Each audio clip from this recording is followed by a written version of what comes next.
Praise God. എല്ലാവർക്കും എൻ്റെ സായങ്കാല വന്ദനങ്ങളെ ഞാൻ അറിയിക്കുന്നു. പതിവായി മിക്ക ദിവസങ്ങളിലും ഞാനിവിടെ കടന്നു വന്ന് നിങ്ങളെ അഭിസംബോധന ചെയ്യാറുണ്ട്. ഇന്നും അന്തരീക്ഷം നല്ലതാണെന്ന് എനിക്ക് തോന്നിയതിൻ്റെ ഫലമായി മഴയെ ഭയക്കാതെ ഈശ്വരനോട് പ്രാർത്ഥിച്ചുകൊണ്ട് നിങ്ങളോട് സുവിശേഷം പ്രസംഗിക്കുവാനായിട്ടാണ് ഞാനിവിടെ കടന്നു വന്നിരിക്കുന്നതെന്ന് നിങ്ങളോട് പറയാതെ തന്നെ നിങ്ങൾക്കറിയാം. വരുവിൻ യേശുവിനരികിൽ, എത്ര നല്ലവൻ താൻ രുചിച്ചറിയിൽ.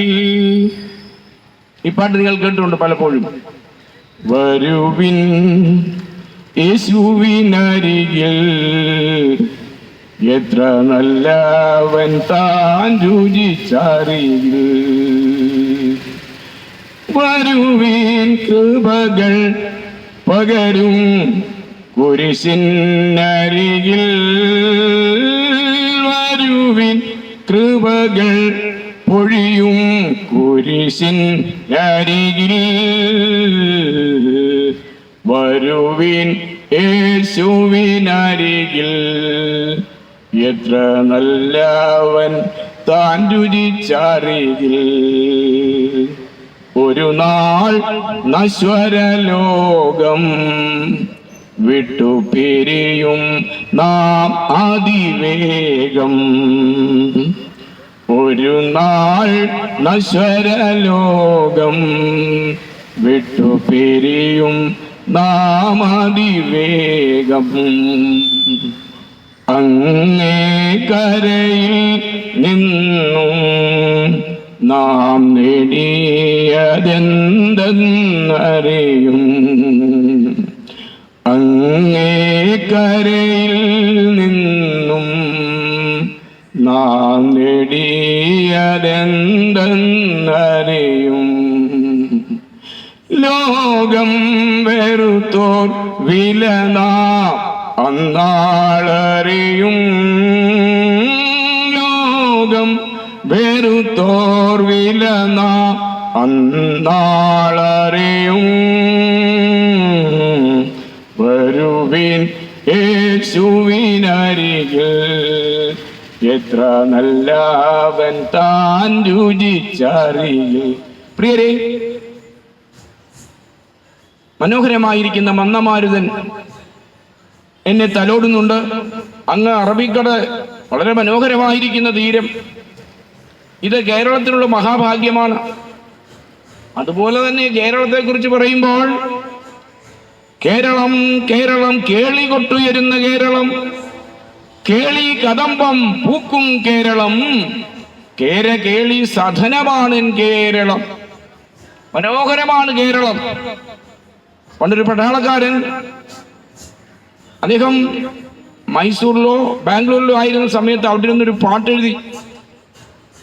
അദ്ദേഹം അവിടെ ആയിരുന്നപ്പോൾ തൻ്റെ സ്വരാജ്യത്തെ, സ്വന്തം വീടിനെ, സ്വന്തം നാടിനെ കുറിച്ച് ഓർത്തപ്പോൾ അദ്ദേഹം പാടുകയാണ്: മാമലകൾക്കപ്പുറത്ത് മരതകപ്പെട്ടുടുത്ത മലയാളമെന്നൊരു നാടുണ്ട്, മലയാളമെന്നൊരു നാളുണ്ട്. കാടും തൊടികളും മകരനിലാവത്ത്, കാടും തൊടികളും മകരനിലാവത്ത് കൈകൊട്ടി കളിക്കുന്ന നാടുണ്ട്, കൈകൊട്ടി കളിക്കുന്ന നാടുണ്ട്. കവികളെല്ലാം പാടിയിട്ടുണ്ട്. പുഴകൾ, മലകൾ, പൂവനങ്ങൾ, ഭൂമിക്ക് നൽകിയ സ്ത്രീധനങ്ങൾ, സന്ധികൾ, മന്ദാര ചാമരം ചാർത്തുന്ന ചന്ദന ശീതള മണൽപ്പുരങ്ങൾ എന്നൊക്കെ കവി പാടിയിട്ടുണ്ട്. ഒരിക്കൽ ശ്രീകുമാരൻ തമ്പി ഇങ്ങനെ പറഞ്ഞു: നാളികേരത്തിന്റെ നാട്ടിലെനിക്കൊരു നാഴിയിടങ്ങഴി മണ്ണുണ്ട്. വളരെ മനോഹരമായിരിക്കുന്ന ഒരാശയം അദ്ദേഹം പറഞ്ഞു വെച്ചു. ഇവിടെ നമുക്കെല്ലാവർക്കും 5 സെന്റെങ്കിലും കാണും, അല്ലെ? പഞ്ചായത്ത് കുടികിടപ്പ് 3 സെന്റെങ്കിലും കിട്ടിയവരാണ് നമ്മൾ ഓരോരുത്തരും. ഈ ഭൂമി എന്ന് പറയുന്നത് ഈശ്വരൻ മനുഷ്യന് നൽകിയിരിക്കുന്ന ഏറ്റവും വലിയ ദാനമാണ്. അതിനെക്കുറിച്ച് കവികളെല്ലാം പാടി തിമിർത്തിട്ടുണ്ട്. കവികൾ മാത്രമല്ല, ബൈബിളും മതഗ്രന്ഥങ്ങളെല്ലാം പാടുന്നു ഭൂമിയെക്കുറിച്ച്. കാരണം ബൈബിളിൽ ഒരു വാക്യം ഇങ്ങനെയുണ്ട്: സ്വർഗം യഹോവയുടെ സ്വർഗമാകുന്നു, ഭൂമിയെ അവൻ മനുഷ്യർക്ക് നൽകിയിരിക്കുന്നു. ബൈബിൾ സങ്കീർത്തന പുസ്തകം 115-15 വാക്യമാണ് ഞാൻ പറയുന്നത്. സ്വർഗം യഹോവയുടെ സ്വർഗം. അപ്പോൾ സ്വർഗം ദൈവത്തിൻ്റെതായിരിക്കുമ്പോൾ ഭൂമിയെ മനുഷ്യർക്ക് എന്നേക്കുമായി നൽകിയിരിക്കുകയാണ്. അതുകൊണ്ടാണ് ഭൂമിയെ കുറിച്ച് ധാരാളം കവികൾ പാടി പാടി പാടി അവര്, നിങ്ങളുണ്ടോ, വയലാറിന്റെ ചില വരികളുണ്ട്.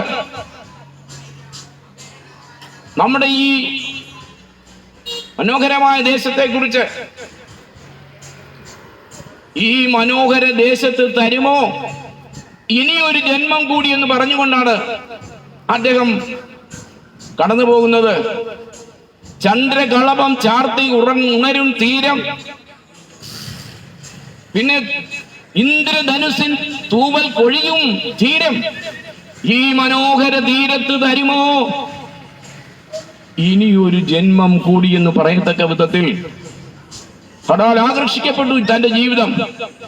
നമ്മുടെ ഒരു MLA ആയിരുന്ന ഒരു തോമസ് സാറ്, അദ്ദേഹം മരിച്ച സമയത്ത് പാർട്ടിയോട് പറഞ്ഞു, എന്റെ ശവസംസ്കാര ശുശ്രൂഷകൾ തുടങ്ങി അവസാനിക്കുന്നത് വരെ ചന്ദ്രകളഭം ചാർത്തി ഉറങ്ങുന്ന എന്റെ നാടിനെ കുറിച്ച് പാടണമെന്ന്. അപ്പോൾ എല്ലാ മനുഷ്യരുടെയും ഹൃദയങ്ങളിൽ ആവേശപൂർവം പടർന്നു പന്തലിച്ചിരിക്കുന്ന ഒരു പ്രത്യാശയാണ് ഭവനം, അവരുടെ വീട്, ഇതൊക്കെയും. എന്നാൽ കേരളം, കേരളം, അതെ, കേളികെട്ടുയരുന്ന കേരളം, കേളി സദനം, ഊക്കും കേരളം, കേരകേളി സദനമാണ് കേരളം എന്ന് പറയണമെങ്കിൽ എത്ര എത്ര ഇമ്പകരമായിരിക്കുന്ന ആലാപനം. എന്നാൽ പ്രിയരെ, ഇവിടെ നമ്മൾക്ക് 10, 70, 80 വയസ്സിൽ കൂടുതൽ ജീവിക്കാൻ സാധ്യമല്ല. അതോർക്കുമ്പോഴാണ് സങ്കടം. ബൈബിൾ പറയുന്നു, മനുഷ്യന്റെ ആയുഷ്കാലം 70 സംവത്സരം. അതിന്റെ പ്രതാപം, പ്രയാസവും ദുഃഖവും അത്രേ. അത് വേഗം തീരുകയും നാം പറന്നു പോകുകയും ചെയ്യുമെന്ന്. വളരെ വേഗം തീരുന്ന ഒരു ചെറിയ ജീവിതത്തിന്റെ ഉടമയാണ് മനുഷ്യൻ.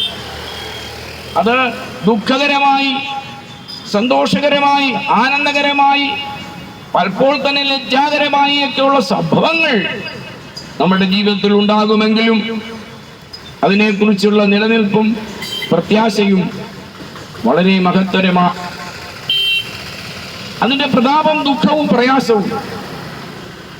എന്നാൽ ആന്ത്രോപോളജി, മനുഷ്യ അത് ചരിത്രം ഒന്ന് പരിശോധിക്കുകയാണെങ്കിൽ അതിന്റെ നിജസ്ഥിതി കണ്ടെത്തുവാൻ മതഗ്രന്ഥങ്ങളെ നമ്മളെ സഹായിക്കുകയുള്ളൂ.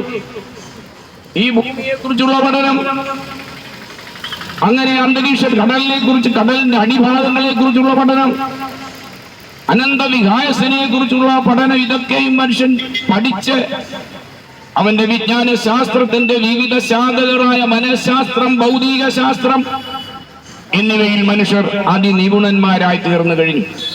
അവന്റെ ചിന്താശക്തി ക്രമാതീതമായി വർദ്ധിച്ച് ലോകം സംസ്കാരത്തിന്റെ പരമകാഷ്ഠയിൽ എത്തി നിൽക്കുന്നു.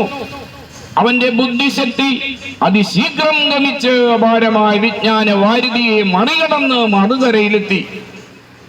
നമ്മുടെ സുനിത വില്യംസും മറ്റേ സഹോദരനും കൂടെ അതെ ബഹിരാകാശത്ത് നിന്ന് വന്നിട്ട് കുറെ നാളുകളെ ആയുള്ളൂ. പ്രിയരെ, നമ്മൾ അനുഭവിച്ച വേദന, ദുഃഖം, ഉത്കണ്ഠ, ജിജ്ഞാസ, ഇതൊക്കെയും നമ്മൾ ഓർക്കുന്നുണ്ട്. ഒരു ചരടിന്റെ തുമ്പത്ത് കെട്ടിപ്പിടിച്ചിരിക്കുന്ന പോലെയാണ് അവരുടെ ജീവൻ. നിങ്ങൾക്കറിയാം, അതിന് വളരെ മുൻപ് ഒരു കൽപ്പന ചൗള, നമ്മൾ ഇതുപോലെ കാത്തിരുന്നു. കൽപ്പന ചൗള ഫ്ലോറിഡയിൽ അവളുടെ അവശിഷ്ടങ്ങൾ വന്ന് കിടന്നത് ഞാൻ കണ്ടിട്ടുണ്ട്. അതേ, ഒരു ചന്ദ്രവാതനം, കൊളംബിയ എന്ന് പറയും, ഭൂമിയിലെത്തുന്നതിന് മുൻപേ അത് പൊട്ടിത്തെറിച്ചു പോയപ്പോൾ കേരളം, ഭാരതം മുഴുവനും കണ്ണുനീർ തൂകി. എന്നാൽ അങ്ങനെയൊന്നും സംഭവിക്കാതെ കൽപ്പന ചൗള കടന്നുപോയി. എങ്കിലും പിന്നെയും യാത്ര തുടർന്നുകൊണ്ടിരിക്കുകയാണ്. പ്രിയരെ, നാം ഇവിടെ ജീവിക്കുന്നത് ഈശ്വരന്റെ അനുഗ്രഹം കൊണ്ടും കൃപ കൊണ്ടുമാണ്.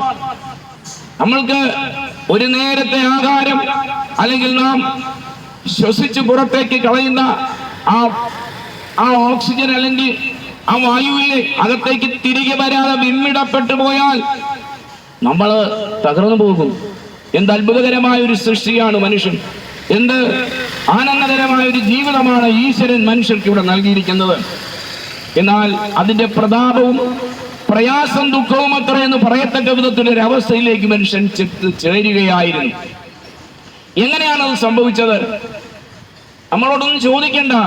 നമ്മുടെയൊക്കെ ഉള്ളിൽ അതെ വളരെയധികം ദുഃഖങ്ങൾ ഭാവിയെക്കുറിച്ച് ചിന്തിക്കുമ്പോഴുണ്ട്.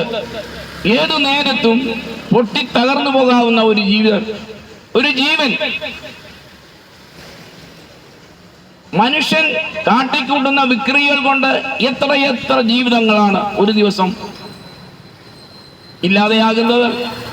പൊതുനിരത്തുകളിൽ ചിതറിക്കിടക്കുന്ന കപോലങ്ങൾ കാണാത്ത ദിവസങ്ങളുണ്ടോ? പിന്നെ മനുഷ്യൻ അതിക്രമം കൊണ്ട് അനുഭവിച്ചു കൂട്ടുന്ന ദുഃഖത്തിന്റെ തിക്തഫലങ്ങൾ എത്ര ദുഃഖകരമാണ്! പത്രങ്ങളൊന്നും വായിക്കാൻ എനിക്ക് ഭയമാണ്.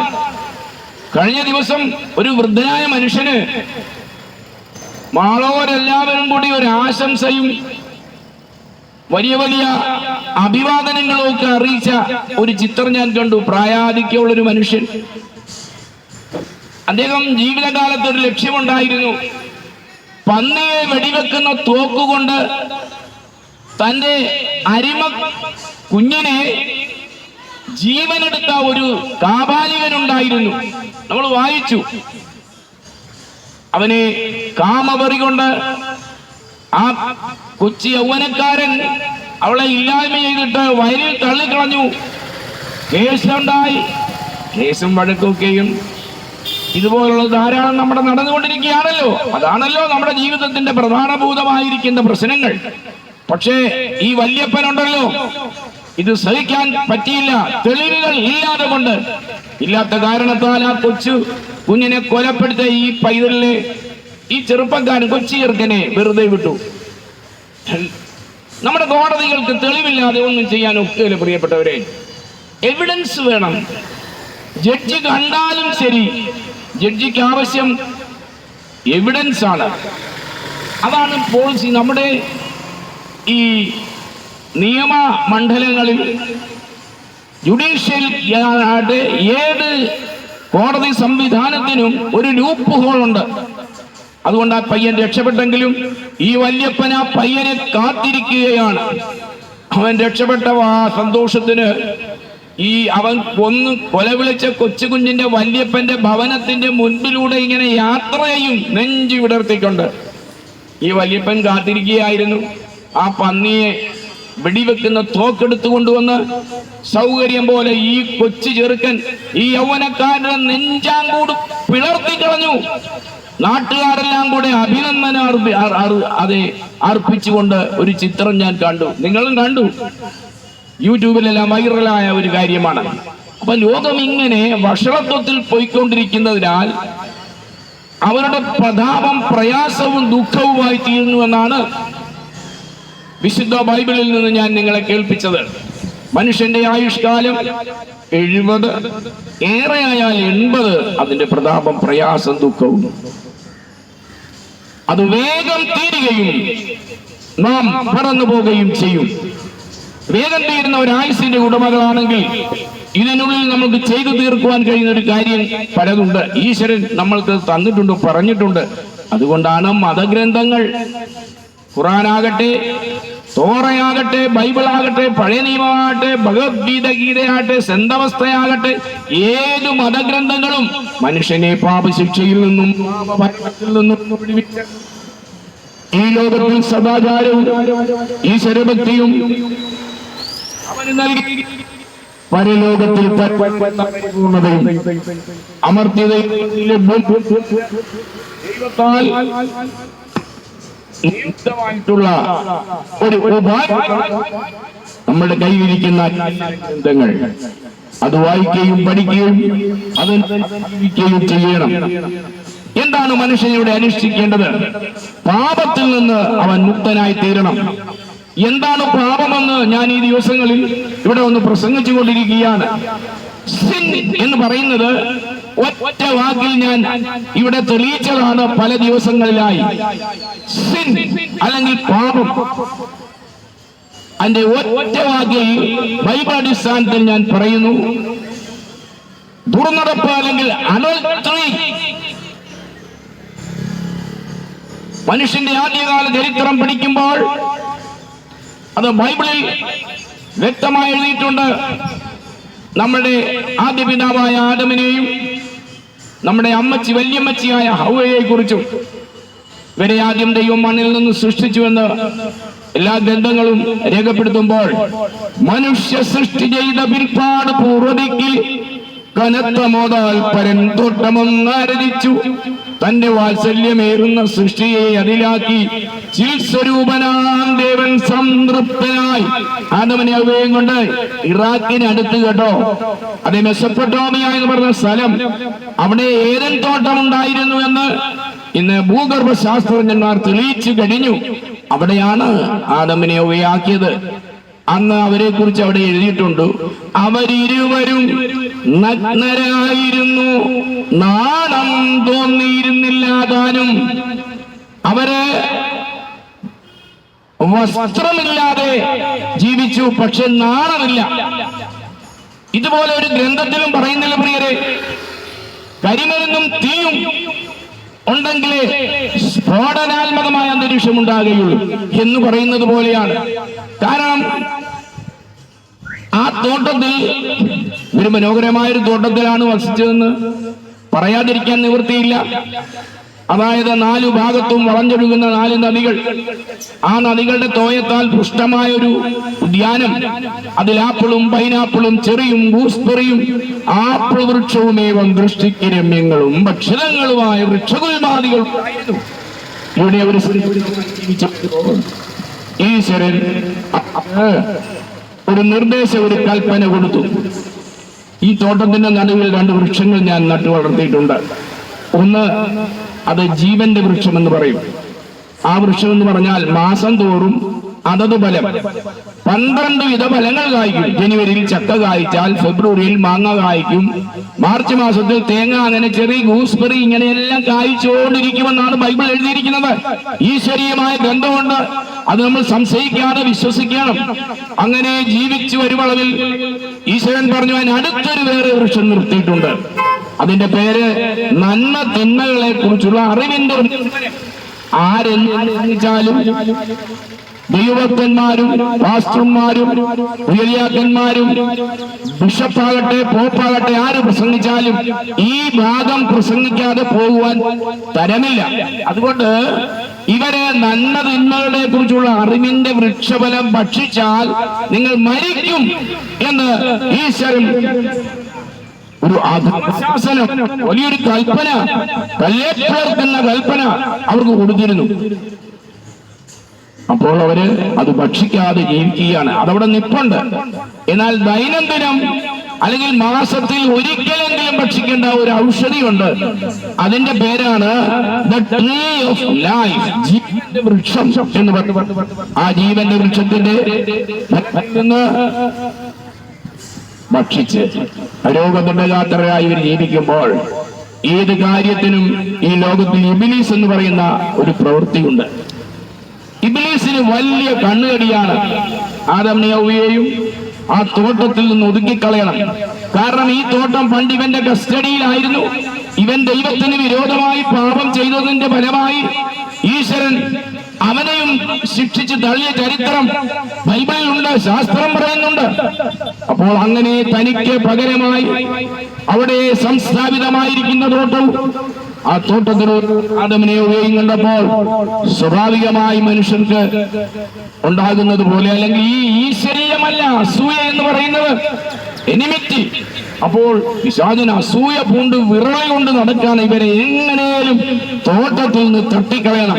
അതിനുള്ള ഉപായമായി അവൻ അവരിൽ നിന്ന് തന്നെ ചോദിച്ചു മനസ്സിലാക്കി, ഈ മരണവൃക്ഷം അല്ലെങ്കിൽ നന്മ തിന്മകളെ കുറിച്ചുള്ള അറിവിന്റെ വൃക്ഷത്തിൽ നിന്ന് പറിച്ചു നീ ഭക്ഷിച്ചാൽ നീ മരിക്കുമെന്നുള്ള ആ കൽപ്പന എപ്പോഴും പിശാചിന്റെ ഉള്ളിൽ ഇങ്ങനെ തികിട്ടിക്കൊണ്ടിരുന്നു.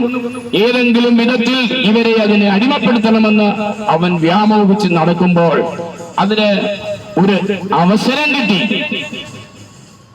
അന്നേ ദിവസം വിലക്കപ്പെട്ട ഖനിയെ കുറിച്ചുള്ള പ്രസംഗം നടത്തി. ആദമോവയും കെട്ടുഞ്ഞെട്ടി, നിങ്ങൾ ഇത് ഭക്ഷിച്ചാൽ ഈശ്വരനെ പോലെയാകും, നിങ്ങളുടെ സർവ്വവിധ ജ്ഞാനവും വർദ്ധിക്കും, ജ്ഞാനിയായി തീരുമ്പോൾ നിങ്ങൾ ഈശ്വരനാകും, ജ്ഞാനത്തെ കവിഞ്ഞ് എന്താണ് കാണിപ്പാനുള്ളത്, ജ്ഞാനിയായി തീരുമ്പോൾ നിങ്ങൾ ഈശ്വരനായി തീരുമെന്നുള്ള പ്രസംഗം കേട്ടപ്പോൾ പാവപ്പെട്ട ഹവ്വ അമ്മച്ചി ഉഴഞ്ഞ് അവിടെ വീണു. ചക്രികൊന്നുള്ള ഭാവി നന്മയും അതിലുള്ള ദുർക്കർഷമായ വിശ്വാസവും ചേർന്ന് വിപ്രകണ്ഠം ഞെരിക്കുന്ന രണ്ട് ഘോര ചണ്ടാളരെ പോലെ അവരുടെ മനസാക്ഷി ഗ്രീവയെ ഗ്രസിച്ചു. നമുക്ക് ഒരു കാര്യം 100 പ്രാവശ്യം പറഞ്ഞാൽ അത് സത്യമായി തീരും. ഒരു പച്ചക്കള്ളം 10 പ്രാവശ്യം പറഞ്ഞാൽ അത് സത്യമായി തീരുന്നൊരു ലോകം.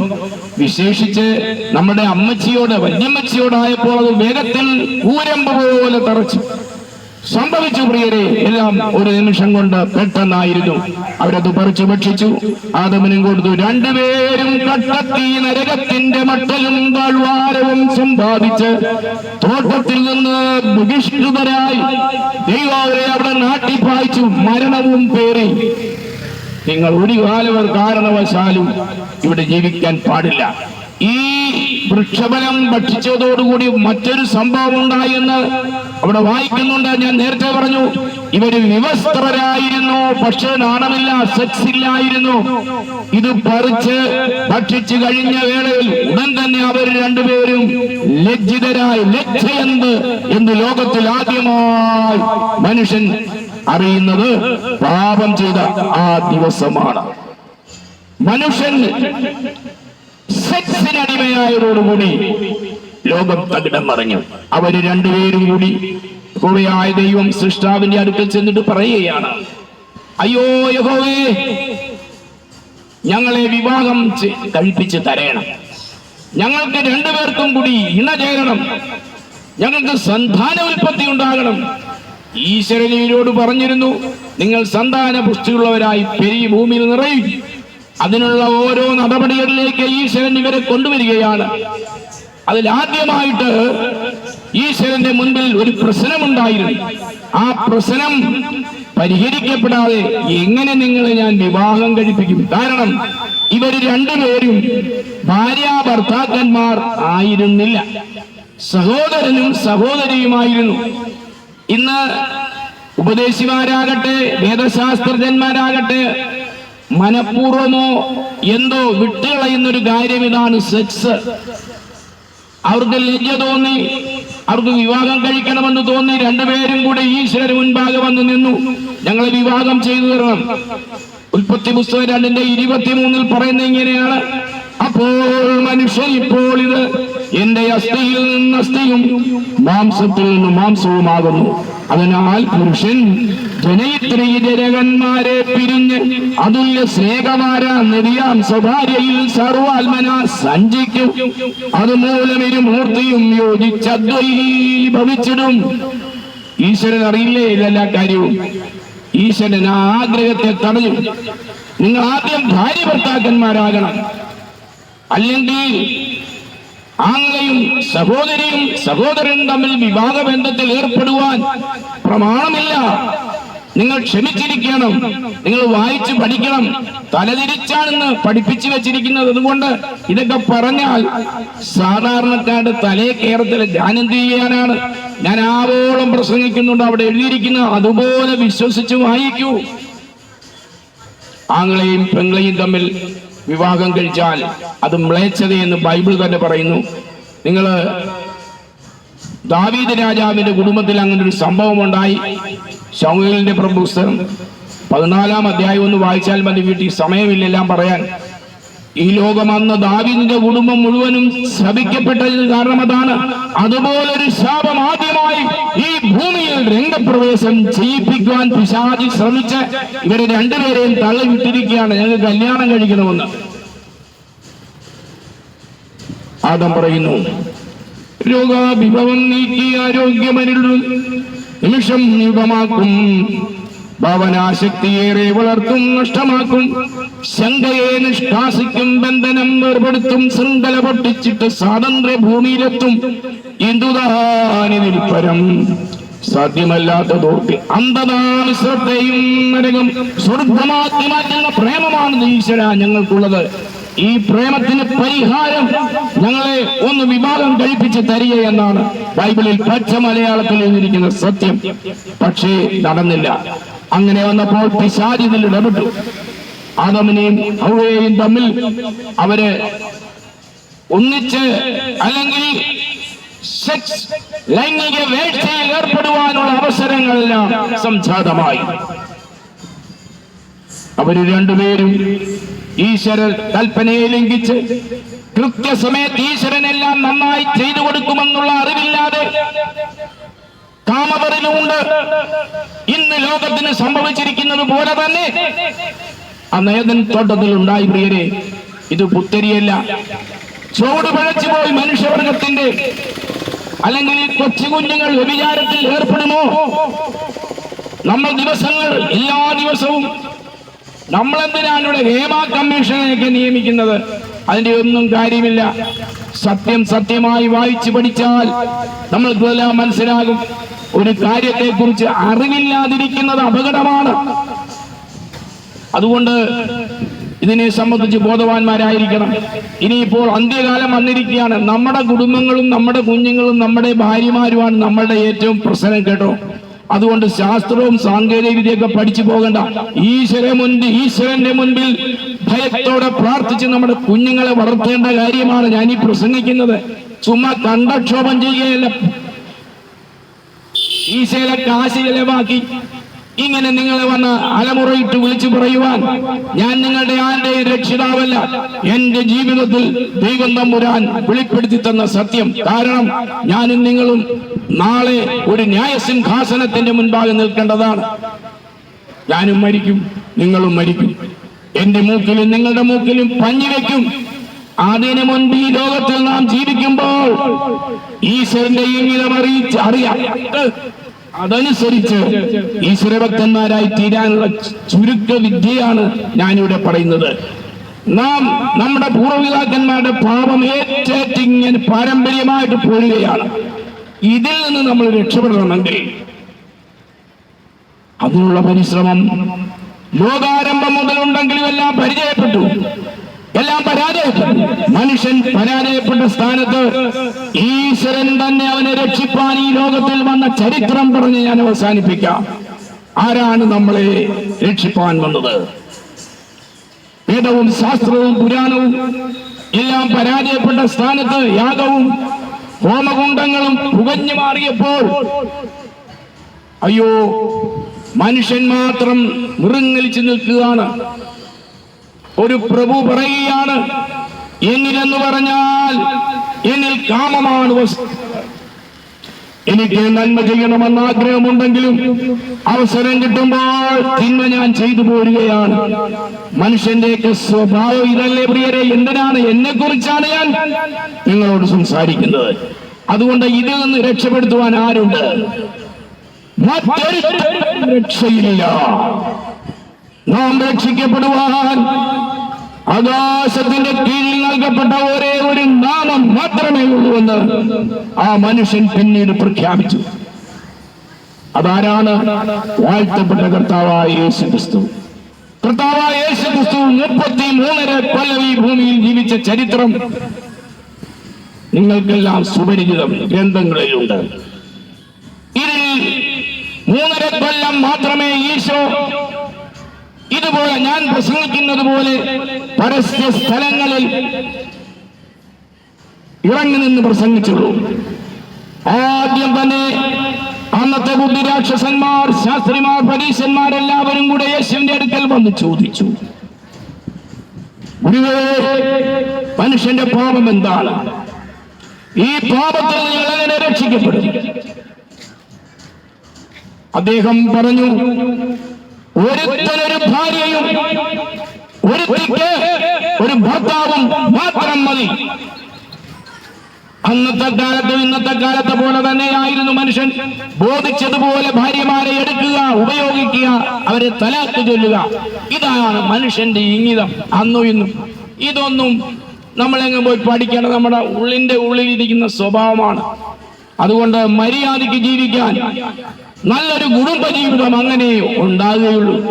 ഭാര്യയും ഭർത്താവും തമ്മിൽ ഐക്യമാണെങ്കിൽ ആ കുടുംബം സ്വർഗമാണ്. ഇന്ന് അങ്ങനെയാണോ?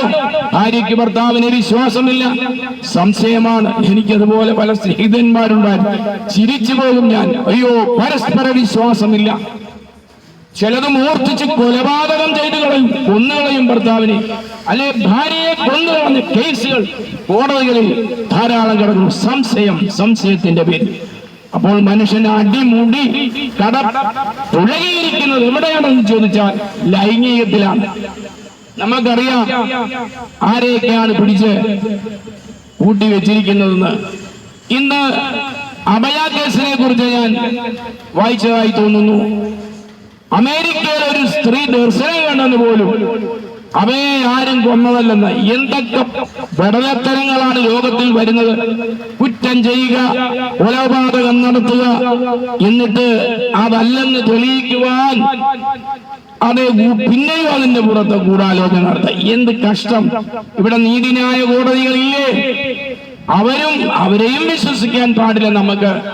നമ്മളിപ്പോ പത്രങ്ങളിലൊക്കെ മന്ത്രിതലത്തിലാണ് ഇതെല്ലാം നടക്കുന്നത് കൊണ്ട് നമ്മളതൊന്നും പറയണ്ട. ഏത് കേസ് വേണം, എത്ര പ്രാവശ്യം മാറ്റിവെക്കണം, പോട്ടെ, അതൊക്കെ മിഴിവും കഴിവുമുള്ള വക്കീലന്മാരിവിടുണ്ടല്ലോ, അവരത് ചെയ്തു കൊള്ളട്ടെ. എന്നാൽ ഒരിക്കൽ ദൈവത്തിന്റെ മുൻപിൽ നിങ്ങൾ കൈമലർത്തി നിൽക്കേണ്ട ദിവസം വരും. അവനവൻ ശരീരത്തിലിരിക്കുമ്പോൾ ചെയ്യുന്നത് നല്ലതാകിലും തീയതാകിലും അതിന് തക്കോണം പ്രാപിക്കും. അതുകൊണ്ട് കുടുംബ ജീവിതത്തിലെ നമ്മൾ വളരെ സൂക്ഷിച്ചു പോയാലേ ഇന്നത്തെ ലോകത്തിൽ രക്ഷപ്പെടുവാൻ സാധിക്കുകയുള്ളൂ. നമ്മുടെ കുഞ്ഞുങ്ങളെ കുറിച്ചുള്ള ഉത്തരവാദിത്വം നമ്മൾക്കല്ലേ? ഇമ്രാൻ അല്പം കട്ട് ഭുജിച്ചാൽ അമ്പലവാസികളൊക്കെ കത്തുന്ന പ്രകൃതമല്ലേ? അതുകൊണ്ട് നമ്മുടെ കുഞ്ഞുങ്ങളുടെ മുന്നിൽ മാതൃകാപരമായ ഒരു ജീവിതം നമുക്ക് ചെയ്യണം. നമുക്കത് ഏത് പള്ളിയിലും പോയിക്കോ, ഏത് അമ്പലത്തിലും ക്ഷേത്രങ്ങളിലും നിങ്ങൾ പോയിക്കോളൂ. അതിനാർക്കൊരു ഏത് ശാസ്ത്ര പുരോഗതിയിലും നിങ്ങൾ അർഹരായിക്കൊള്ളൂ, പഠിച്ചുകൊള്ളൂ, നല്ല കാര്യം. എന്നാൽ ഈശ്വരനുമായി നേരിട്ടൊരു ബന്ധം സ്ഥാപിച്ചെടുക്കും. അതുകൊണ്ടാണ് കർത്താവായ യേശു ക്രിസ്തു പറഞ്ഞത്, കർത്താവായ യേശു ക്രിസ്തുവിൽ വിശ്വസിക്കുക, എന്നാൽ നീയും നിന്റെ കുടുംബവും രക്ഷ പ്രാപിക്കും. മറ്റൊരുത്തരിലും ഒരു മാർഗവുമില്ല. ഈശ്വരൻ നമ്മെ തേടി ഈ ഭൂമിയിൽ യേശുവായി സഞ്ചരിച്ചു. അവന്റെ അടുക്കൽ ചെന്ന സകല പാപികളെയും അവൻ വെറുതെ വിട്ടു. സകല രോഗികളെയും സൗഖ്യമാക്കി. 5 പൈസ പോലും അവരോട് വാങ്ങിയിട്ടില്ല. ഒരിക്കൽ വ്യഭിചാര കർമ്മത്തിൽ പിടിക്കപ്പെട്ട ഒരു സഹോദരിയെ അന്നത്തെ ന്യായപ്രമാണ പ്രകാരം കല്ലെറിഞ്ഞു കൊല്ലണമെന്നും പറഞ്ഞിട്ട് ധാരാളം കല്ല് കീശയിൽ സഞ്ചിയിൽ കെട്ടിത്തൂക്കി യേശുനാഥന്റെ മുൻപിൽ അവളെ കൊണ്ട് നിർത്തിയിട്ട് പറഞ്ഞു, ഗുരുവേ, ഈ നിൽക്കുന്നവള് വ്യഭിചാരത്തിൽ ഏർപ്പെട്ടു, ഞങ്ങളവളെ കയ്യോടെ പിടിച്ചു. ന്യായപ്രമാണത്തിൽ മോശ പറഞ്ഞ പ്രകാരം ഇവിടെ എറിഞ്ഞു കൊല്ലണം. ഇഷ്ടംമാതിരി കല്ലുമായിട്ട് വന്ന് നിൽക്കുകയാണ്. യേശുവിരുടെയൊക്കെ സൃഷ്ടാവല്ലേ? തലേ ദിവസങ്ങളിൽ നടന്നത് എന്താണെന്ന് യേശുവിന് മനസ്സിലായി. തലേ ദിവസം ഈ സഹോദരിയുമായി ചേർന്ന് പാപം ചെയ്തവരുടെ പേര് ഈശോ കുനിഞ്ഞ് മണ്ണിൽ ഇങ്ങനെ എഴുതിക്കൊണ്ടിരുന്നതായി അവിടെ വായിക്കുന്നുണ്ട്. ഇത് കണ്ട് ഭയപ്പെട്ടു. എന്നിട്ട് ഈശോ ചോദിച്ചു, സ്ത്രീയെ,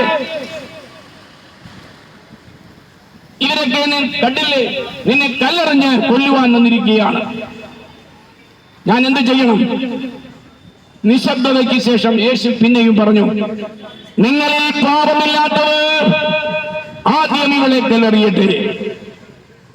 ഇടിവെട്ടുകൊണ്ട് തേന്മാവ് പോലെ അവരുടെ മുഖം വാടി. അല്പനേരത്തെ നിശബ്ദതയ്ക്ക് ശേഷം പടപടാ കരിങ്കൽ ചീളുകൾ താഴെ വീഴുന്ന ശബ്ദം കേട്ടിട്ട് യേശുദേവൻ നോക്കിയപ്പോൾ ആരുമില്ല. വലിയൊരു കൂന കരിങ്കൽ കിടപ്പുണ്ട്. പാവപ്പെട്ട ആ സ്ത്രീ അവിടെ നിൽപ്പുണ്ട്. ഇത് കണ്ട് അമ്പരന്ന് ഈശോ ചോദിച്ചു, ആരും നിനക്ക് കുറ്റം വിധിച്ചില്ലേ? ആരും നിന്നെ കല്ലെറിഞ്ഞു കൊന്നില്ലേ? ഇല്ല ഗുരുവേ എന്ന് പറഞ്ഞപ്പോൾ ഈശോ അവളെ പിന്നെയും തുറച്ചു നോക്കിയിട്ട് പറഞ്ഞു, പോകുക, ഞാനും നിന്നെ ഒരു ശിക്ഷയും നൽകാതെ ഫ്രീ ആയിട്ട് വിടുകയാണ്. പക്ഷേ ഒരു കണ്ടീഷൻ, ഇനി നിങ്ങൾ പാപം ചെയ്യരുത്. ഇനി നീ പാപം ചെയ്യരുത്. പ്രിയരെ, എന്നെ കേൾക്കുന്ന പ്രിയരെ, ഇന്ന് വരെ എങ്ങനെയെങ്കിലും നിങ്ങൾ ജീവിച്ചു, പ്രശ്നമല്ല. ഇന്നത്തെ ഈ പ്രസംഗത്തിന്റെ ആശയം നിങ്ങൾ ഉൾക്കൊണ്ടിട്ടുണ്ടെങ്കിൽ യേശുവിനോട് പറയൂ, യേശുവേ, നീയാണ് എന്നെ രക്ഷിപ്പാൻ ഈ ലോകത്തിൽ വന്ന് കാൽവരി കുരിശിൽ യാഗമായി തീർന്നത്. മനുഷ്യവ്രതമെല്ലാം ചെയ്തു കൂട്ടിയ യാഗമെല്ലാം നിഷ്ഫലമായപ്പോൾ യേശു സ്വന്തം രക്തം നമ്മൾക്ക് വേണ്ടി കാൽവരിയിൽ ഊറ്റി. എല്ലാം നിവർത്തിയായി, തെറ്റരസ്റ്റായി എന്ന് പറഞ്ഞു. അതേ പ്രിയരെ, യേശു നമ്മളോട് ക്ഷമിക്കും. ഒരു കാര്യം, മറ്റൊരിക്കൽ പോയി പിന്നെയും പാപത്തിൽ വീഴരുത്. അങ്ങനെ ഒരു തീരുമാനമെടുത്ത് നിങ്ങൾ പിരിഞ്ഞു പോയാൽ നിങ്ങളുടെ ഭവനത്തിൽ ചെല്ലുമ്പോൾ അന്തരീക്ഷം മാറും. ഭാര്യയെ നിങ്ങൾക്ക് വിശ്വസിക്കുവാനും സ്നേഹിപ്പാനും നിങ്ങളുടെ കുഞ്ഞുങ്ങളെ മാറോടണയ്ക്കാനും അവരുടെ മുൻപിൽ മാതൃകാപരമായി ജീവിക്കുവാനും പരിസരം അത്ഭുതപ്പെടുമാറ് നിങ്ങൾക്ക് ജീവിക്കുവാനും തക്കവണ്ണം സാധിക്കും. വകുപ്പ് മാറും പ്രിയരെ. മനുഷ്യർക്ക് നിങ്ങളോടുള്ള പെരുമാറ്റത്തിൽ മാറ്റം വരും. നിങ്ങളിൽ നിന്ന് ദൈവ സ്നേഹം ചുറ്റുപാടും പടർന്ന് പടർന്ന് പന്തലിക്കും. യേശു നായകനായിരിക്കുന്ന ഒരു ഭവനം, പാപത്തിന്റെ കരാളവസ്ഥകളിൽ നിന്ന് നമ്മളെ വിടുവിച്ച യേശുനാഥനെ ആലിംഗനം ചെയ്ത് ജീവിച്ചാൽ ശ്രീയേശുനാമമേകൾ കണ്ടം അതിന്റെ രസമറിയാത്തവൻ വെറികൊണ്ടു എന്ന് പറയുന്നത് പോലെ ആയിത്തീരും. ദിവസം തോറും യേശുവിനോട് പ്രാർത്ഥിക്കാം. യേശുവിന്റെ പാതാരവിന്ദങ്ങളെ നമുക്ക് ചുംബിക്കാം. പ്രിയരെ, ഞാനൊരു ലേബർ ഓഫീസറായി ജോലി ചെയ്ത് റിട്ടയർ ചെയ്ത ആളാണ്. എല്ലാവിധ പാപവും എല്ലാവിധ ദോഷവും ഞാൻ ചെയ്തിട്ടുണ്ട്. ഈ സത്യം എനിക്ക് മനസ്സിലായപ്പോൾ യേശുവിന്റെ പാതാരവിന്ദങ്ങളിൽ എന്നെ തന്നെ സമർപ്പിച്ചു.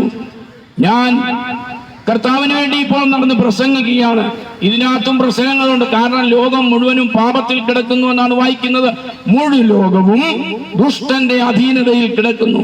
ഈ ദുഷ്ടപിശാച് ഏദനിൽ കയറി ആദമിന്റെ ഔവയുടെയും കുടുംബജീവിതം തുലച്ചയാ നാശകൻ ഇന്നും സജീവമായി പ്രവർത്തിക്കുന്നു. അതിനാണ് യേശുവിന്റെ പരിശുദ്ധാത്മാവിനാൽ നമ്മളെ നിറച്ച് യേശു നടത്തും. അഭിഷേകത്തോടെ നമുക്ക് മുന്നോട്ട് പോകാം. കർത്താവ് ഒരു വാഗ്ദത്തം കൂടെ ഞങ്ങൾക്ക് തന്നിട്ടുണ്ട്. പ്രിയരെ, കർത്താവിന്റെ നാമത്തിൽ പ്രാർത്ഥിച്ചാൽ, രോഗികളുടെ മേൽ കൈവച്ചാൽ അവർക്ക് സൗഖ്യമാകും. അതേ, രോഗസൗഖ്യത്തിന് വേണ്ടി ധാരാളം ഹോസ്പിറ്റലുകൾ അമ്പരചുംബികളായി തലയുയർത്തി നിൽക്കുന്നു. സാധാരണക്കാരായ നമുക്കൊക്കെ രോഗം സൗഖ്യം വേണമെങ്കിൽ അങ്ങോട്ട് ചെന്നാലൊന്നും നടക്കത്തില്ല പ്രിയരെ. അവിടെയും കരിഞ്ചന്തയും കള്ളത്തരവും ഒക്കെയാണ് നടക്കുന്നെന്ന് അറിയുന്നു. ആയുധങ്ങൾ, നമ്മുടെ അവയവങ്ങൾ, ആന്തരിക അവയവങ്ങൾ സൗകര്യപ്രദമായി കിട്ടിയാൽ വലിയ വലിയ ആസ്പത്രികളിൽ നിന്ന് അത് മറിച്ചിരിക്കുമെന്നൊക്കെ കേട്ടാൽ വല്ലോർക്കും അങ്ങോട്ട് പോകാൻ തോന്നുമോ? ഇല്ല പ്രിയരെ. യേശുവിന്റെ രോഗം സൗഖ്യമാക്കുവാൻ കഴിയുമെന്നുള്ളൊരു വാർത്ത കൂടി ഞാൻ ഇതിനോട് ചേർക്കുകയാണ്. യേശുവിനെ നിങ്ങളെ സൗഖ്യമാക്കുവാൻ കഴിയും. ആർക്കെങ്കിലും എന്തെങ്കിലും ദീനമോ ദണ്ഡമോ മാറാ രോഗങ്ങളോ അലട്ടിയിട്ട് അവരുടെ കുടുംബത്തിൽ ദാരിദ്ര്യം വിളയാടുകയാണെങ്കിൽ, സ്വസ്ഥത നഷ്ടപ്പെട്ട ജീവിതങ്ങൾ, കുടുംബങ്ങൾ, ആരെങ്കിലും അംഗങ്ങൾ എന്നെ കേൾക്കുന്നുണ്ടെങ്കിൽ നിങ്ങളെ മനസ്സിൽ നിങ്ങളുടെ പ്രയാസമോർത്ത് എന്നെ ശ്രദ്ധിക്കൂ. ഞാൻ നിങ്ങൾക്ക് വേണ്ടി പ്രാർത്ഥിക്കാം. ഞാനിവിടെ പ്രാർത്ഥിക്കുമ്പോൾ നിങ്ങൾ ഭവനത്തിൽ ചെല്ലുമ്പോൾ നിങ്ങളുടെ പ്രശ്നം മാറും, രോഗികൾ സൗഖ്യമാകും. കളിതമാശയായി എടുക്കില്ലേ. പ്രാർത്ഥിക്കാൻ പോവുകയാണ്. ഞങ്ങളുടെ പ്രിയ കർത്താവേ, ഈ സമയത്ത് ഇത്രത്തോളം സമയം നിന്ന് സംസാരിപ്പാൻ എന്നെ ബലപ്പെടുത്തിയതിനായി സ്തോത്രം. കേട്ടതൊരു ചെവിയിൽ കൂടെ കേട്ടിട്ട് മറ്റേ ചെവിയിൽ കൂടെ കളയാനല്ല. അവരുടെ ജീവിതത്തിന്റെ അന്തർഭാഗത്ത്, അവിടെ അസ്ഥിപഞ്ജരങ്ങളിൽ, അവിടെ മജ്ജകളിൽ, രക്തത്തിൽ ദൈവവചനത്തിന്റെ ശക്തി അടയ്ക്കപ്പെടട്ടെ. ഏതെങ്കിലും രോഗം അവരെ അലട്ടുന്നുണ്ടെങ്കിൽ സ്വർഗത്തിനും ഭൂമിക്കും നാഥനായ യേശുവിന്റെ നാമത്തിൽ അവർക്ക് സൗഖ്യമുണ്ടാകട്ടെ എന്ന് ഞാൻ പ്രാർത്ഥിക്കുന്നു. അങ്ങ് പ്രാർത്ഥന കേട്ടതിനായി സ്തോത്രം. യേശുവിൻ നാമത്തിൽ തന്നെ ആമേൻ. എല്ലാവർക്കും എന്റെ നന്ദി, നമസ്കാരം. God bless.